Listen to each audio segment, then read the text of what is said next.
My name is Dean Tripp. I'm from Halifax, Nova Scotia. My area of research and specialization is in chronic pain. My name is Rob Morrison. I was born in Lethbridge, Alberta. I did my BA at the University of Lethbridge. I went with all my friends. My name is Sydney Eve Matrix, and I have the privilege of teaching amazingly interesting classes in mass communications at Queen's. And I'm at the end of my 9th year at Queen's, and my area of specialization is 19th century British literature. Rob Beamish, I'm the head of the Department of Sociology. I've been at Queen's now for 28 years. My position is a little bit unique in that really half my appointments in sociology and half of it's in the School of Phys Ed and Kinesiology. So my areas of interest and expertise deal with the sociology of sport as well as social theory and sociology of work.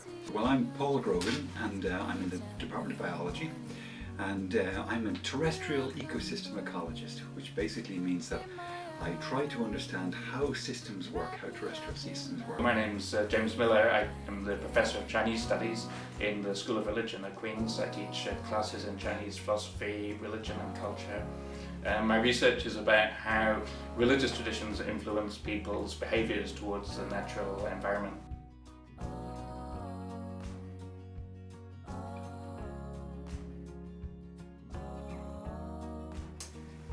I think my superpower would have to be strength.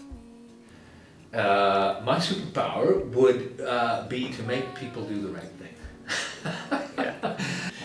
I guess what I would want as a superpower would be the ability to touch something and heal it, so that I could not only heal my leg, but then could, heal broken bones around the world, eliminate disease. So that would be my superpower. If I had a superpower, I'd be able to think of my feet. Actually, it would be very useful. Fly, because I have to fly a lot for my work and I hate travelling on aeroplanes, so I just love to be able to fly there myself. Because, I could just, move things around, smash walls, throw cars. You have a tantrum, it would just be, more dramatic. So I think having super strength would be my pick. That'd be fun. Superpower. I need to be able to read minds. Reading student minds would be really good. Then I'd be able to figure out, how to pitch my course so that it would resonate. So yeah, I could use some mind reading capabilities.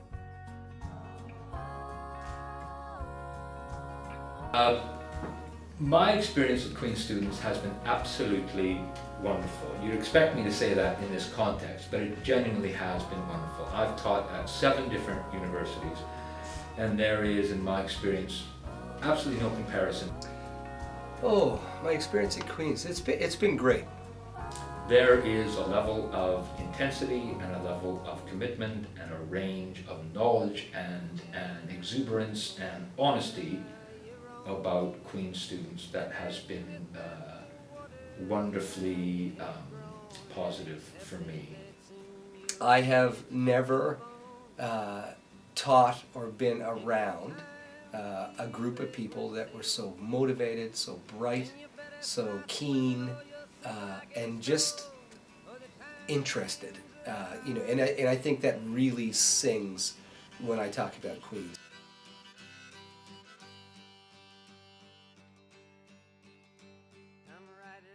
When you get to Queen's, you're confronted with an amazing challenge.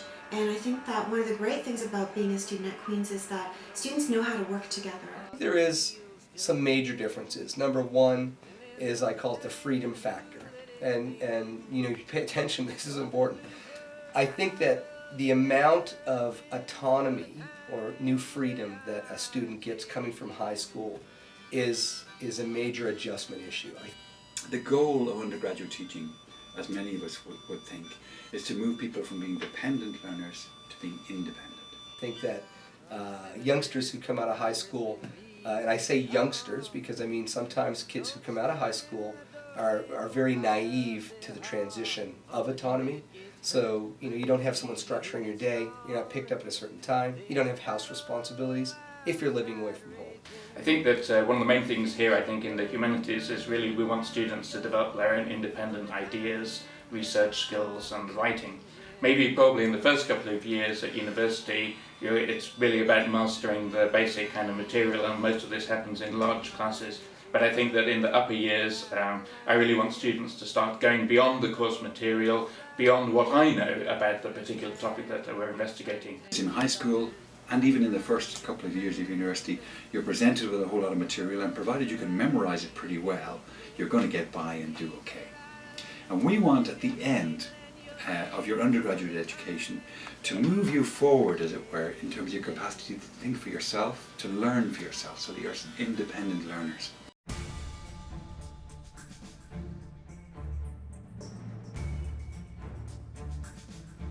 Students should be very, very afraid. No one survives my class. There you go. No. That's a funny question. Survival rate of my students. So I teach introductory sociology, and it's designed as a course that creates a transition really from high school into university and into the upper year courses. So it's not a course where I'm trying to fail people, it's really a course where I'm trying to introduce them to a discipline that many of them haven't experienced before. Students should not be afraid of me. I'm very pleasant. Students should not be afraid of me. I think students, if you're in a classroom and you're afraid, you should get out of that class. No professor should be in the business of making you afraid.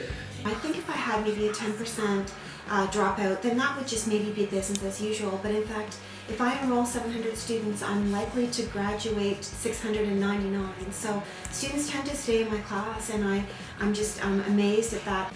My job is to put pressure on you to see if you can handle it. I want to see whether I can ask you to do these things in a limited time period, and you can rise up and do it. And the answer is most Queen's students can rise up and do it. I've taught for 20 years, I've never had a student come to me and say, I feel like I'm in high school.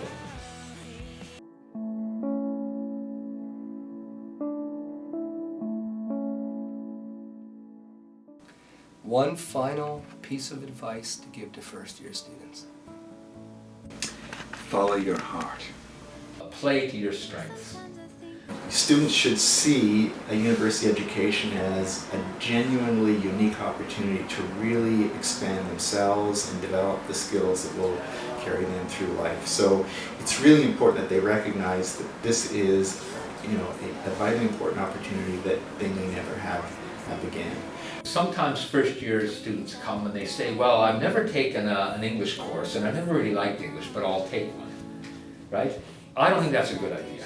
I think if you're good at English and history, or I don't know, biology and physics or whatever it is, you should come in the first year and take those courses. Well, maybe this is a kind of a biased answer, but I think every student should go to China for at least 6 months. I think that going to China is the best way to give yourself a competitive advantage over your peers, no matter what job you look for when you graduate. And maybe if you don't want to go to China, go somewhere else, go abroad.